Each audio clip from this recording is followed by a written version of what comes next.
কিছু মনে করিস না, ও যা কবে কোক, আমি তো সাইডে আছি, একদিন সবকিছু হবে। নে যাই যাই।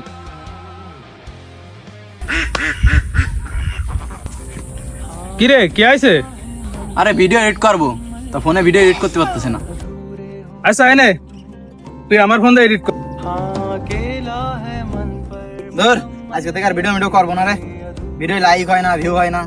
আরে দেখ কি বলতেছিস এগুলো, তোর এতদিন স্বপ্ন তো সব নষ্ট হয়ে যাবে। তুই মন দিয়ে ভিডিও কর, বাদ বাকিটা আমি দেখতেছি।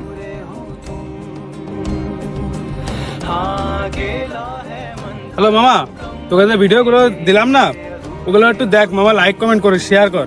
আর শোন, ওগুলো প্রত্যেকটা গ্রুপে শেয়ার করে দিস, ঠিক আছে? আচ্ছা আচ্ছা মামা, ঠিক আছে ঠিক আছে, একটু মনে করে শেয়ার করে দিস মামা। আচ্ছা মামা। স্বার্থপর দুনিয়া, তাই স্বার্থ ছাড়া কেউই কাজ করে না। আগে নিজে সফল হইও, তারপর অন্য কাউকে সাহায্য কইর। কেউ আমার মতো কইর না, ভুল মানুষরে আপন ভাইব না। শেষমেশ বেইমানি ছাড়া আর কিচ্ছু পাইবা না।